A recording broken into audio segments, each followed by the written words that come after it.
never seen a waffle I did not love. So I like that this is part of the trend right now. We are going through all the food trends with our 3 chefs today. Another food trend for 2016, house-made, homemade, artisan ice cream. Have you ever tried that?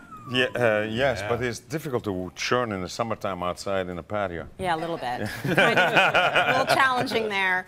Ethnic condiments and spices, food waste management, that's very good. Authentic ethnic cuisine is big, and ethnic-inspired breakfast items, to be very specific. So that's where this waffle comes from. It's not your average, ordinary waffle. No, absolutely, and it's actually made with chickpea flour. Ooh. And chickpea flour, you find it in stores like this. Yeah. You can find in Southeast Asian brands or Italian brands. I mean, it's perfectly fine. This is perfectly ground. You can actually grind your own if you have dried chickpeas, but you need a mill and all that. It's too much work. Yeah, too much work. We're not about the work. But what are you going to do? I mean, chickpea flour taste is a legume, right? So, I mean, it tastes a little strange. I mean, it has a funny texture to it. So you have to approach it just like the Italians do in a way, and or Indian cuisine. You find a lot of chickpea flour. So you have to soak it the night before, and you prepare your batter the night before. So in this case, I wanted to do chickpeas because chickpeas, zucchini flour, a little green onions, a nice salad on top, maybe some pomegranate reduction. That would be fantastic. So I have my mixture right here.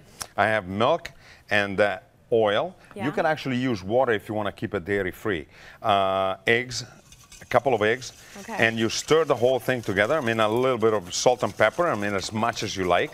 And then you can add your chickpea flour, the whole amount. The recipe is actually correct. We've done it, and it works. Yeah, because did you do one last night? I saw one on your Instagram account. That looked amazing. I couldn't resist. Good. He was checking his recipe. I couldn't resist. I posted it. It's a smart idea. So, baking powder. Yep. Or magic powder.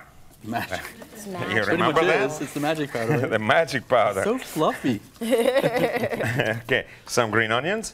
And I chopped up the zucchini flower. Now you have to remove the stem inside the zucchini flower. You just dump them all in. These ones, I have zucchini flower with, actually with a little zucchini attached. Oh, yeah. And you can find this one with just the flower itself. Right. So fantastic stuff, and it makes it really nice and sweet. It's a subtle flavor, but it's nice that it comes through. Absolutely. Why do you want to make it the night before? Now, you want to make it the night before because the flour needs to actually relax and rest because it's a dry bean, right? So it needs to soak up all of the moisture.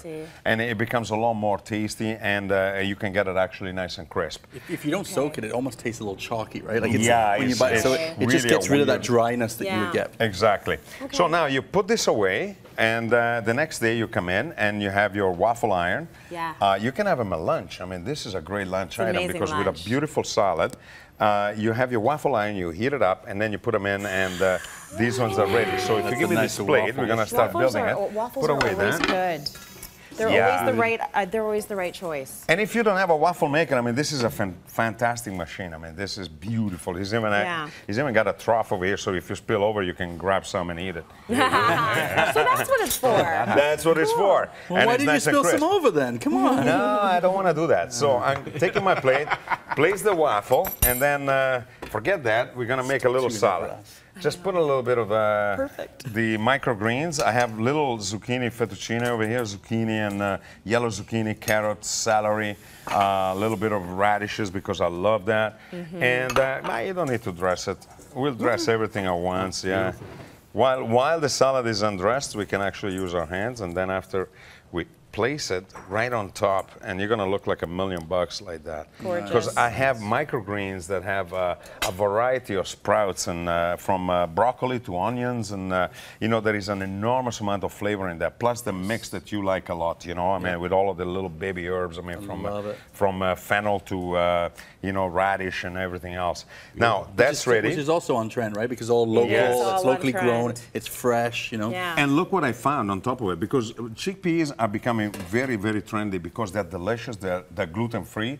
They're actually really high in protein, in vegetable protein, so they're very, very healthy. So this is a high-protein waffle. Yes, absolutely. They're good. And These are crispy little bits of chickpea flour. They're really good. Which fried little bitties. You didn't do that yourself? You bought those? No, I bought these. Oh my stars! I found them. Those? I mean, come on. Delicious. And then the pomegranate reduction here. This is Saba. Nice. Is balsamic vinegar infused with pomegranate and is being reduced. Okay. And it comes like that already from the store. So I mean, this is a. That's beautiful. Yeah, just load it up. You don't need to add too much olive oil. Have you ever done a recipe on Cityline that doesn't have something that drizzles over top? You always have to look at it. It's always that should be a challenge. Sweetness. I know. What do you put on waffles? It's You normally so good. put syrup. Maple syrup. Yeah. Right? Come on, I mean, yeah. This does it. excellent. There you go.